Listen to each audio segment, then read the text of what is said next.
இந்த சம்பவத்தை அட்வொகேட் பண்ணலாம் நடக்கணும் நியாயம் சொல்லலை, அதற்காக வருந்துகிறோம். நடந்திருக்கிறது உள்ளபடியே வருத்தத்துக்குரிய ஒன்று தான். ஆனால் அதை பேசுகிற யோகிதை எடப்பாடி கிடையாது.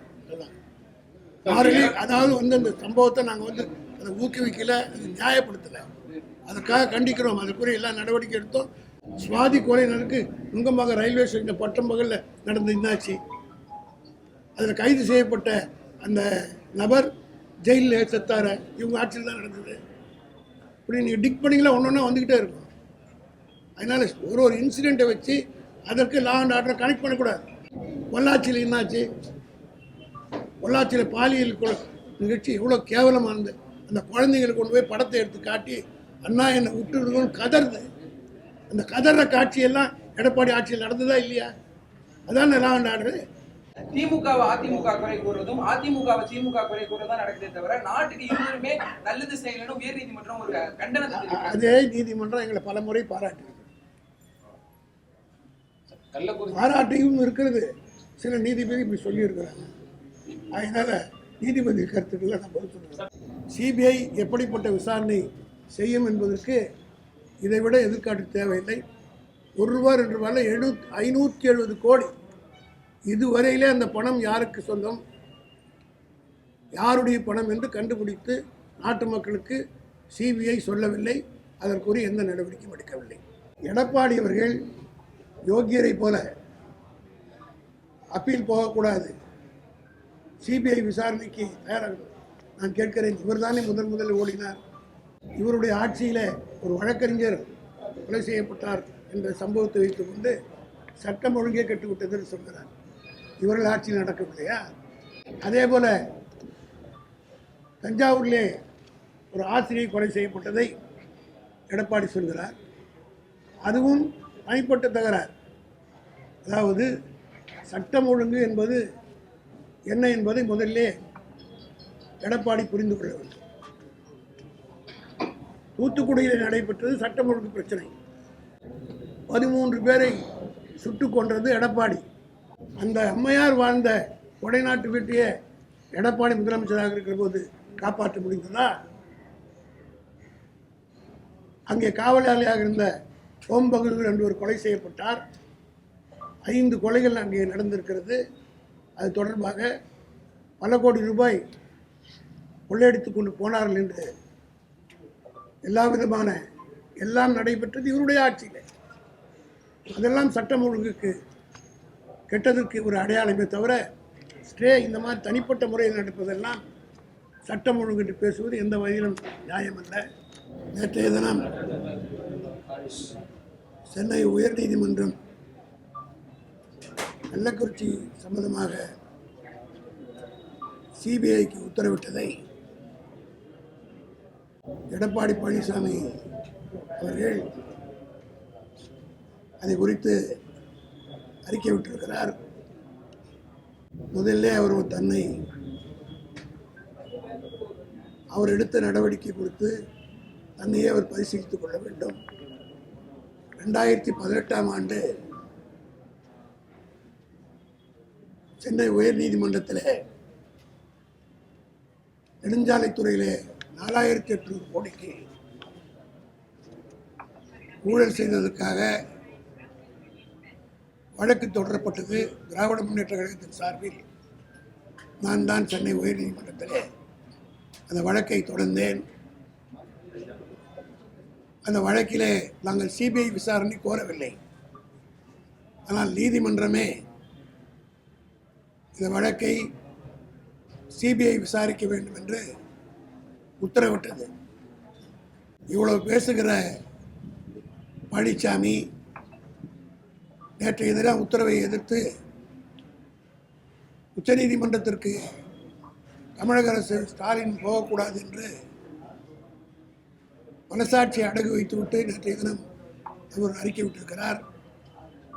அவர்தான் முதல்லே உச்சநீதிமன்றத்தை நாடி அவர் மீது சிபிஐ வழக்கு நடத்த வேண்டும் என்று சென்னை உயர்நீதிமன்றம் பிறப்பித்த உத்தரவை எதிர்த்து வழக்கு தொடர்ந்து தடை பெற்றார். அந்த வழக்கு நடைபெற்றது. 2022 விசாரணைக்கு வருகிற போது திராவிட முன்னேற்ற கழகத்தின் சார்பில் அந்த வழக்கை தொடர்ந்த நானே சிபிஐ விசாரணை தேவையில்லை என்று எடப்பாடி கேட்டதற்கு ஆட்சேபனை இல்லை என்று நாங்கள் சொன்னோம். காரணம் என்னவென்று கேட்டால் சிபிஐ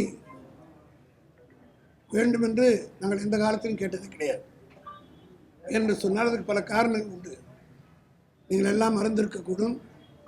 2016ஆம் ஆண்டு தமிழ்நாட்டிலே திருப்பூருக்கு அருகில் தேர்தல் நேரத்தில் 570 கோடி ரூபாய் கண்டெய்னர் லாரியிலே பிடிபட்டது. அப்பொழுது அதிமுக தான் ஆட்சியில் இருந்தது. மறைந்த அம்மையார் ஜெயலலிதா ஆட்சியில் இருந்தார்கள். அந்த 570 கோடி ரூபாய் கட்டுக்கட்டான நோட்டுகள் தேர்தல் அதிகாரிகள் கைப்பற்றி கண்டெய்னர் லாரியிலே வந்தது. அது எங்கிருந்து வந்தது? கோவை மாவட்டத்திலே இருந்து திருப்பூரில்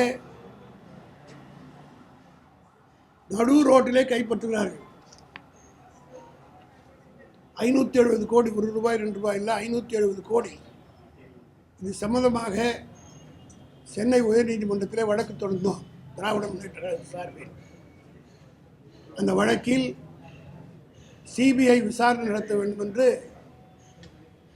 2017-18 உத்தரவு போடப்பட்டது. இன்றைக்கு 2024 இருக்கிறோம். உங்களை எல்லாம் நான் கேட்கிறேன், சிபிஐ இதுவரையில் அந்த வழக்கை பற்றி ஏதேனும் வழக்கை துவக்கி இருக்கிறதா, விசாரணை நடத்தியிருக்கிறதா என்பதை அவர்கள் ஊர்திகள் தான் சம்மந்தப்பட்டவர்களையும் கேட்டு நாட்டு மக்களுக்கு தெரிவிக்க வேண்டும். ஏனென்றால் சிபிஐ எப்படிப்பட்ட விசாரணை செய்யும் என்பதற்கு இதைவிட எதிர்காட்டு தேவையில்லை. 1 ரூபாய் 2 ரூபாயில் 570 கோடி. இதுவரையிலே அந்த பணம் யாருக்கு சொந்தம், யாருடைய பணம் என்று கண்டுபிடித்து நாட்டு மக்களுக்கு சிபிஐ சொல்லவில்லை. அதற்குரிய எந்த நடவடிக்கையும் எடுக்கவில்லை. இதுதான் சிபிஐனுடைய இன்வெஸ்டிகேஷன். அதை பற்றி எங்களுக்கு கவலை இல்லை. ஆனால் எடப்பாடி அவர்கள் கேட்பதைப் போல உச்சநீதிமன்றத்திற்கு நாங்கள் போக வேண்டிய அவசியம் இல்லை என்றாலும் கூட கள்ளக்குறிச்சி சம்பவத்தில் உடனடியாக முதலமைச்சர் அவர்கள் நடவடிக்கை துரிதமாக எடுத்து ஏறத்தாழ 57 மருத்துவர்களை அனுப்பி செங்கற்பட்டு, சேலம், காஞ்சிபுரம் போன்ற பல மருத்துவமனையிலிருந்து டாக்டர் எலியாம் அனுப்பி, அதோடு மட்டுமல்ல கலெக்டர் மாற்றப்பட்டார், எஸ்பி சஸ்பெண்ட் செய்யப்பட்டார், சம்பந்தப்பட்ட குற்றவாளிகள் உடனடியாக கைது செய்யப்பட்டார்கள். ஆக எல்லா விதமான நடவடிக்கையும் அரசு மேற்கொண்டது. நேற்றைக்கு தீர்ப்பிலே கூட அந்த தீர்ப்பை பற்றி நான் ஒன்றும் கருத்து சொல்ல விரும்பவில்லை. ஆனால் எடப்பாடி அவர்கள் யோகியரை போல அப்பீல் போகக்கூடாது, சிபிஐ விசாரணைக்கு தயாராக நான் கேட்கிறேன். இவர் தானே முதலில் ஓடினார். இவருடைய ஆட்சி சட்டம் ஒழுங்கு கெட்டுவிட்டது என்று இன்றைக்கு பேசுகிறார். இவருடைய ஆட்சியில் ஒரு வழக்கறிஞர் கொலை செய்யப்பட்டார் என்ற சம்பவத்தை வைத்துக்கொண்டு சட்டம் ஒழுங்கே கெட்டுவிட்டது என்று சொல்கிறார். இவர்கள் ஆட்சி நடக்கவில்லையா? இதே சென்னையிலே ஒரு மத்திய அமைச்சராக இருந்து தலித் எழுநரை அவருடைய மருமகனே கொலை செய்யப்பட்டார். அந்த வழக்கில் நேற்று 2 நாட்கள் முன்பு தான் தீர்ப்பு கூட வந்தது. நீங்கள் எல்லாம் ஊடகங்களை வெளியிட்டிருக்கிறீர்கள். அது யாருடைய ஆட்சியில் நடந்தது? ஆக தனிப்பட்ட கொலைகள் நடப்பதற்கும் சட்டம் ஒழுங்குக்கும் சம்மதமில்லை என்பதை முதலமைச்சராக இருந்தவர் எடப்பாடி புரிந்து கொள்ள வேண்டும். இப்பொழுது அங்கே ஒசூரிலே வழக்கறிஞர் கொலை செய்யப்பட்டது கூட தனிப்பட்ட விவகாரம், காதல் விவகாரம். உடனடியாக சம்மந்தப்பட்ட கொலை செய்தவரும் கைது செய்யப்பட்டிருக்கிறார். அதே போல தஞ்சாவூரிலே ஒரு ஆசிரியை கொலை செய்யப்பட்டதை எடப்பாடி சொல்கிறார். அதுவும் தனிப்பட்ட தகராறு. அதாவது சட்டம் ஒழுங்கு என்பது என்ன என்பதை முதல்ல எடப்பாடி புரிந்து கொள்ள வேண்டும். தூத்துக்குடியில் நடைபெற்றது சட்டம் ஒழுங்கு பிரச்சனை. 13 பேரை சுட்டுக் கொன்றது எடப்பாடி. அது என்ன சொன்னார், நான் டிவியிலே பார்த்து தான் தெரிந்து கொண்டேன் என்று சொன்னவர் தானே எடப்பாடி. அதே போல் இவருடைய தலைவி இதய தெய்வம் என்று சொல்கிறார்கள். அம்மா அம்மா என்று மூச்சுக்கு 32 தடவை சொல்லுகிற இவருடைய அம்மா கடைசி காலத்தில் வாழ்ந்தது கொடைநாட்டில் தான். ஏறத்தாழ 3 ஆண்டு காலம் அவர்கள் முதலமைச்சராக இருந்தபோட கொடைநாட்டில் இருந்து தான் இங்கே கவர்மெண்ட்டே நடத்தி கொண்டிருந்தார். இதெல்லாம் நாட்டு மக்கள் மறந்திருக்க மாட்டார்கள். அதிகாரிகள் எல்லாம் காலையிலே கோயம்புத்தூர் ஃப்ளைட்டில் போவார்கள், கொடைநாட்டில் சந்தித்து விட்டு இரவு வந்து வருவார்கள். ஆக கொடைநாட்டிலே உட்கார்ந்து கொண்டு அந்த அம்மையார் வாழ்ந்து அரசியல் கடைசி காலத்தில் இருந்த இடம் கொடைநாடு என்பது எல்லோருக்கும் தெரியும், அதிகாரிகளுக்கும் தெரியும்.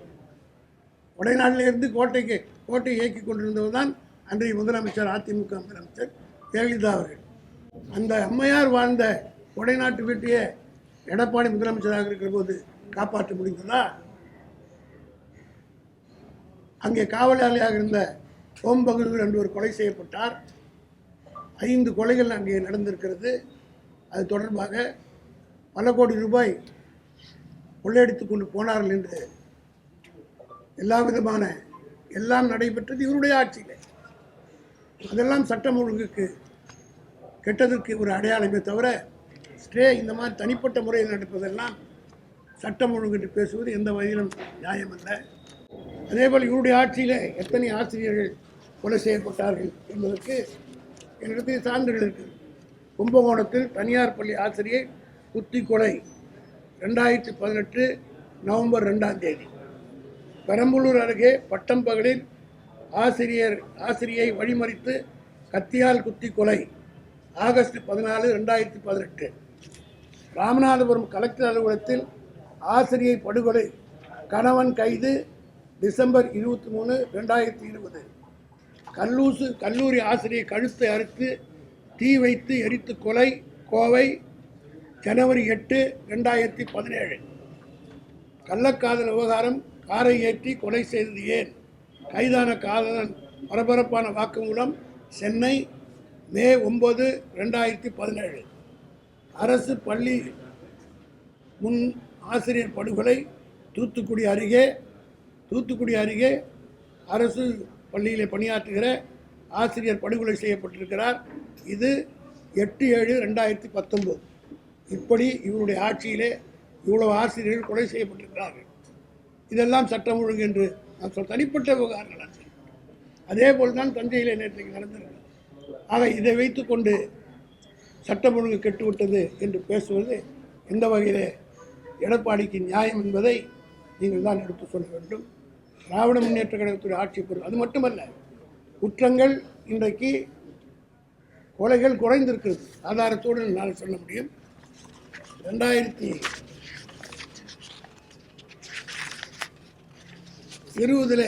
இவர் ஆட்சியில் இருக்கிற போது 1672 கொலைகள் நடந்திருக்கிறது. ஆனால் இப்பொழுது அந்த ரிப்போர்ட் கடைசியாக ஜூன் மாதம் 30ஆம் தேதி வரை எத்தனை கொலைகள் நடந்திருக்கிறது என்றால் 792 கொலைகள். அதோடு மட்டுமல்ல, சென்னையிலே ஆணையர் அருண் அவர்கள் பொறுப்பேற்றுக் கொண்ட பிறகு ரவுடிகளை ஒதுப்பதற்காக டிஎஸ்பி ரேங்கில் ஒவ்வொரு ஸ்டேஷனுக்கும் ஒவ்வொருடைய ஜோனுக்கும் ஒவ்வொரு டிஎஸ்பியை போட்டு ரவுடி எலிமெண்ட்ஸை கண்காணிப்பதற்காக நடவடிக்கைகள் எடுத்து இன்றைக்கு சென்னையை பொறுத்தப்பட்டிலும் ரவுடிசியம் குறைந்திருக்கிறதா இல்லையா என்பதை நீங்கள் தான் சொல்ல வேண்டும். ஆக இது போன்ற எல்லா நடவடிக்கை எடுக்கிற போது இங்கே ஒரு ஸ்டே இன்சூரன்ஸ் நடப்பதை வைத்துக்கொண்டு சட்டம் ஒழுங்கு கெட்டுவிட்டது என்று சொல்வது எந்த வகையிலும் நியாயமல்ல என்பதை நான் தெரிவித்துக் கொள்ள விரும்புகிறேன்.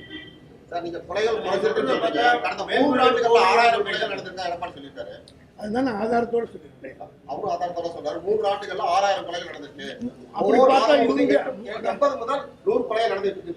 மொத்தமாக சேர்த்து சொல்றேன். நான் ஒவ்வொரு ஆண்டா சொல்றேன். கணக்கே இருக்கு. கணக்கு தப்பு சொல்றது. கடைசி ஒவ்வொரு வருஷமா அப்படி நான் அவர் கொலையிலன்னு பார்த்தா 1 லட்சம் கொலை நடந்திருக்கு அவருடைய ஆட்சியில்.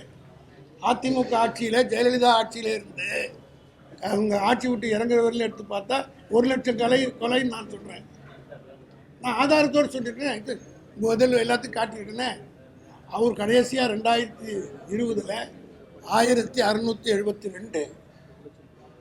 இன்று கணக்கு கொடுக்கப்பட்டது ஜூன் மாதம் 30ஆம் தேதி வரை 792 கிளைகள் தான் நடந்திருக்கு. அது மட்டும் இல்லை, 2023-24 1500, அவரோட 100 குறைஞ்சிருக்கு. இப்போ 792 தான் நடந்திருக்கிறது. ஆக குறைந்து கொண்டு வருகிறது ரவுடிசத்துக்கு. அதுக்கு இவ்வளோ பேசுகிறார்களே இந்த கள்ளக்குறிச்சி விவகாரத்துக்கு பிறகுதான் விக்கிரவாண்டி தேர்தல் நடந்தது. விக்கிரவாண்டி தேர்தலுக்கு முன்னால் கள்ளக்குறிச்சி பிரச்சனை மட்டுமல்ல, ஒரு வாரத்துக்கு முன்னால் தமிழகத்தையே உழுக்கக்கூடிய ஒரு கொலை நடந்தது, ஆம்ஸ்ட்ராங் கொலை. அதை வைத்து பூதாகரமாக பேசினார். அந்த கொலை வழக்கு எப்படி என்ன இன்வெஸ்டிகேஷன் ஆகியிருக்கிறது என்று உங்களுக்கு எல்லாரும் தெரியும். பட்டவர்த்தமாக வெளிவரும். இப்போ யாரும் அதை பற்றி பேசுவதே கிடையாது. இந்த 2 பிரச்சனை வைத்து தான் விக்கிரவாண்டி தேர்தலில் பிரச்சாரம் செய்தார். அதிலும் தேர்தலுக்கு 2 நாளைக்கு முன்னாடி தான் இந்த ஆம்ஸ்ட்ராங் கொலையை நடந்தது. அப்படி இருந்தும் விக்கிரவாண்டியில் திராவிட முன்னேற்ற கழகம் வெற்றி பெற்றிருக்கிறது. ஆக மக்கள் சரியாக இருக்கிறார்கள். மக்கள் மத்தியிலே தவறான கருத்தை பரப்ப வேண்டும் என்பதற்காக முட்டி போட்டு எதோ பல கர்ணங்கள் அடித்து எடப்பாடி செய்து பார்க்கிறார். நிச்சயமாக அது எடுபடாது. தளபதிக்கு இன்றைக்கு இப்போது கூட ஒரு கருத்து கணிப்பு எடுத்திருக்கிறார்கள். அந்த கருத்து கணிப்பில் நான் பல முறை சொல்லியிருக்கிறேன். அக்னி நியூஸ் சர்வீஸ் என்று அந்த கருத்து கணிப்பு தான் மகாராஷ்டிரா தேர்தலை பற்றி கூட சொல்லியிருக்கிறது. மகாராஷ்டிராவில் காங்கிரஸ் தலைமையிலான கூட்டணி தான் வெற்றி பெறும் என்று சொல்லியிருக்கிறது. ஜார்க்கண்டில் இழுபறி என்று சொல்வது அதே அக்னி நியூஸ் ஏஜென்சி தான் ஒரு கருத்து கணிப்பை வெளியிட்டிருக்கிறார்கள். தமிழ்நாட்டிலே 54% are satisfied with MK Stalin's government, 17% are satisfied to some extent, 29% are not satisfied. ஆக இந்த கருத்து கணிப்பை வச்சு பார்க்குற போது 71% மக்கள் இந்த அரசுக்கும் தளபதி மு.க. ஸ்டாலினுக்கும் ஆதரவாக இருக்காரு. இந்த 29% இருக்கிறதுல இதில் தான் எல்லாரும் பங்கு போடுறாங்க.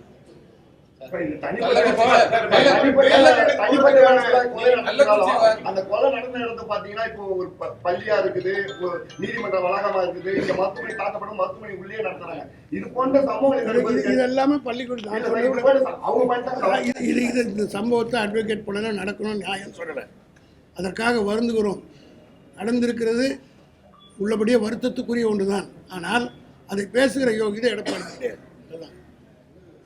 அதாவது அந்த சம்பவத்தை நாங்கள் அதை ஊக்குவிக்கல, அது நியாயப்படுத்தலை. அதுக்காக கண்டிக்கிறோம். அதுக்குரிய எல்லா நடவடிக்கை எடுத்தோம். துணை முதலமைச்சராக இருக்கிற உதயநிதி ஸ்டாலின் உடனடியாக போய் பார்த்து ஆறுதல் சொன்னார் டாக்டருக்கு.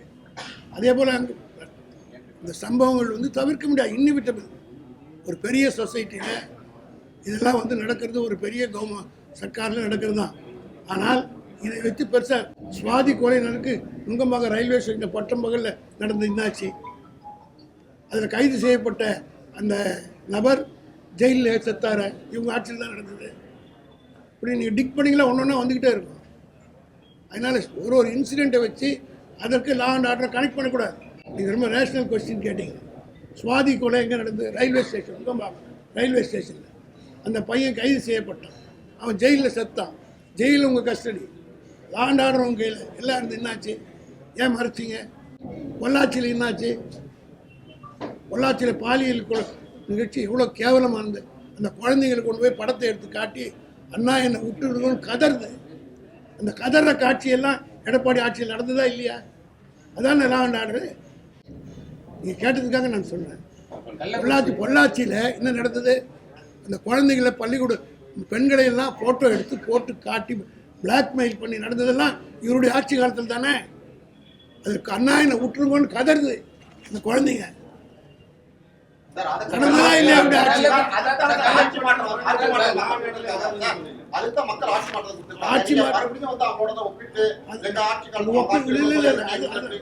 ஆட்சி மாற்றத்துக்கு பிறகு மாற்றம் ஏற்பட்டிருக்குதா இல்லையான்றதான் நான் சொல்லியிருக்கேன். அவர் எடப்பாடி பழனிசாமி மட்டும் எல்லாமே ஒரு குற்றச்சாட்டு வைக்கிறாங்க. அது இல்லாம இப்ப வக்கீல் அதே மாதிரி ஆசிரியர் தனி சட்டம் வேணும்னு வராங்க. இப்போ உங்களுடைய நடவடிக்கை என்னவா இருக்குன்னா, நீங்க என்ன நடவடிக்கை உடனடியாக எடுத்திருக்கிறது. எல்லா விதமான நடவடிக்கையும் மேற்கொண்டிருக்கிறோம். அதுக்கு பல சாட்சிகளை நான் சொல்லியிருக்கிறேன். அதான் நான் சொல்லிட்டு ஆரம்பத்திலே சொல்லிட்டேன். இந்த சம்பவங்கள் எல்லாம் வருத்தப்பட வேண்டிய ஒன்று, தவிர்க்கப்பட வேண்டிய ஒன்று, விரும்பத்தகாத நிகழ்ச்சி தான். நடந்து விட்டது. அதற்காக அரசு நடவடிக்கை எடுத்திருக்கிறது. சார், அதிமுக மேல இருக்கிற குறைகளை பேசுறீங்க. கள்ளக்குறிச்சி நீதிமன்றம் என்ன சொல்லுதுன்னா, திமுகவை அதிமுக குறை கூறுவதும் அதிமுகவை திமுக குறை கூறுவதும் நடக்குதே தவிர நாட்டுக்கு இருவருமே நல்லது செய்யலன்னு உயர் நீதிமன்றம் ஒரு கண்டனத்தை தெரிவிக்கிறது. அதே நீதிமன்றம் எங்களை பலமுறை பாராட்டியது. பாராட்டியும் இருக்கிறது. சில நீதிபதி இப்படி சொல்லியிருக்கிறாங்க. அதனால நீதிபதி கருத்துக்களை நான் பதில் சொல்றேன். நீதிமன்றம் சிறப்பாக பாராட்டியிருந்தது தமிழக அரசு. 2 நாளைக்கு முன்னாடி கூட ஹைகோர்ட் பாராட்டினார். தமிழக அரசு நடவடிக்கை பாராட்டியிருக்கிறது. கள்ளக்குறிச்சி விவகாரத்துல சிபிஐ மேல்முறையீடு இருக்கீங்களா? உயர்நீதிமன்ற உத்தரவு அது வந்து கவர்மெண்ட் தான் டிசைட் பண்ணணும். திமுகனுடைய ஸ்டாண்டு நான் சொல்லிட்டேன். அரசு முடிவெடுத்து சொல்லுவாங்க. மருத்துவத்துறையில பல சிகிச்சை கொடுக்கக்கூடிய இடங்கள்ல வந்து தவறான சிகிச்சை கொடுக்கப்பட்டிருக்குங்கிறதையும் அவருடைய அந்த அறிக்கையில எதிர்க்கட்சி தலைவர் சுட்டி காட்டிருக்காரு. தொடர்ந்து சுகாதாரத்துறை வந்து சீர்கேட்டிருக்குங்கிறதையும் ஒரு குற்றச்சாட்டா வைக்கிறாரு. அதாவது வந்து அவர் சொல்றது கரெக்ட் இருக்கட்டும். நீங்க எல்லாம் இருக்கிறீங்களா இன்வெஸ்டிகேஷன் ஏஜென்சிஸ், அப்படி நடக்கிற இன்சூரன்ஸ் எடுத்து காட்டுங்க. ஏதாவது அவர் கண்ணுக்கு தெரியுதுன்னு சொல்ற, உங்க கண்ணுக்கு தெரியல.